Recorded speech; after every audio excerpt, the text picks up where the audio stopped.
Here we go. 1, 2, 3.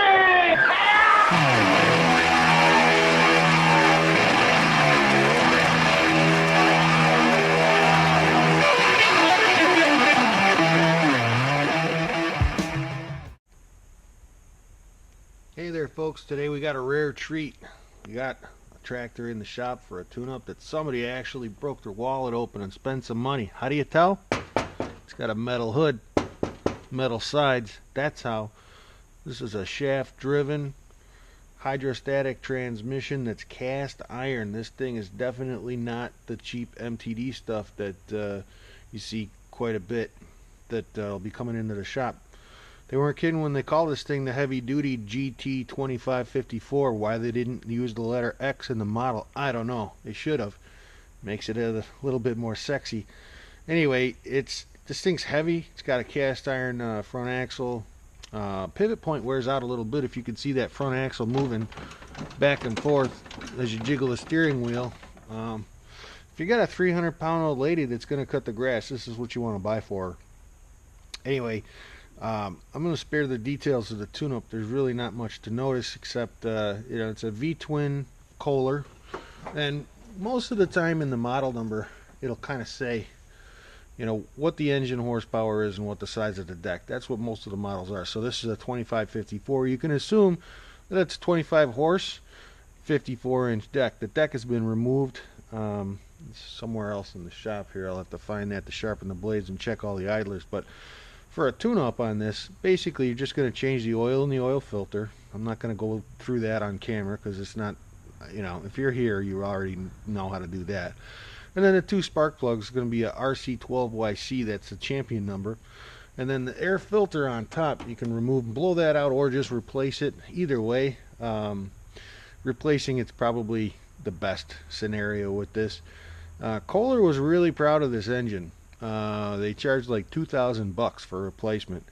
The whole tractor was probably $3,000, something like that. But it's rare to see somebody actually spend some money and get a fucking A tractor like this. So when they come in, pay close attention to them. But when you're just doing maintenance, a lot of times you're not going to find problems on these things. They stay together for a long time. One thing that I did notice though is that the model of the engine is a CH23S, which means it's actually a 23 horse. So they got a little false advertising going on with the 2554. They had to derate these things because somebody called them all to the carpet. All the engine manufacturers were overstating, if you can believe that, the actual output of the thing. So one of the issues that this series engine had before was head gaskets blew all the time. They got that problem figured out. They were drilling the block a little too shallow, and the head gasket wasn't getting a good squeeze. So rather than admit their wrongdoing, what they did is they made it a head gasket kit that you had to buy, and it came with all new bolts that were a little bit shorter.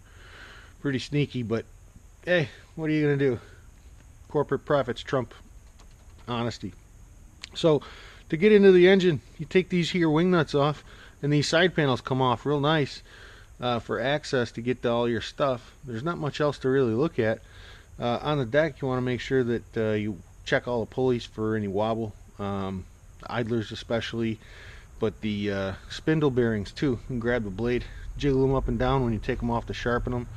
And like I said, there's not much to this thing except it's pretty rare to see a good tractor like this come into the shop for any kind of maintenance, because when somebody buys something like this, typically they know enough already where they take care of it themselves.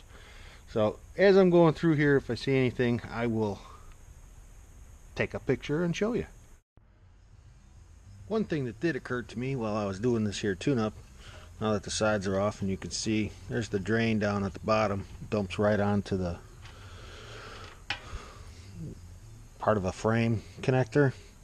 That's going to make a big mess. So you're going to want to use your fluid evacuator going right through the dipstick tube if you got one, or you can take this little cap off, put a piece of hose on there. It's not very convenient because it's got to go up and over, but anything besides draining right onto that thing where oil's going to go all over the fucking place. One other thing I noticed here that I should have mentioned is it's got an oil cooler And you want to blow that out real clean. I already did it, but use your compressed air, blow through there, get that oil cooler cleaned up. I mean, they took they went through the trouble of putting it on there. You might as well maintain it, keep it cool. Now when you're putting in the new spark plug, because it's got aluminum heads, it's always a good idea to put a little bit of lube on the threads. And since the dipstick's handy and right there, just that little bit of oil, making sure you don't soak the electrode, is going to help keep that joint nice and lubricated. Never want to fuck the next guy, because the next guy is going to be you. One of the situations that the homeowner might run into where there's going to be a problem. You're not going to get those nuts off to sharpen those blades. They might just try and do it right on, but this deck probably weighs 50 pounds, and when you go to pick it up, it's on the wheels, so the thing wants to get away from you. Real easy to get hurt just flipping this thing around. So no other tool is going to get those nuts off than a 1/2-inch gun.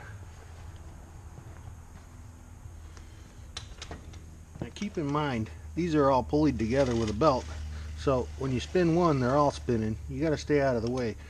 Usually a decent gun, if you got an Ingersoll, most of the time it'll break these loose without even spinning them. We'll see what happens. You may have to heat these up with an acetylene torch from time to time, but try not to, because that's going to cook some of the grease in the sealed bearings. There you go.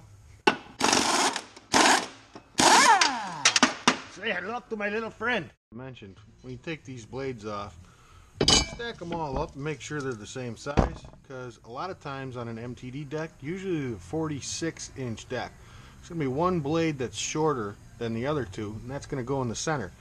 So you want to make sure that either they're the same size, or if you do have that oddball, note its location so you put it back on there and you don't start the blades up and it hits the deck and you look like an asshole.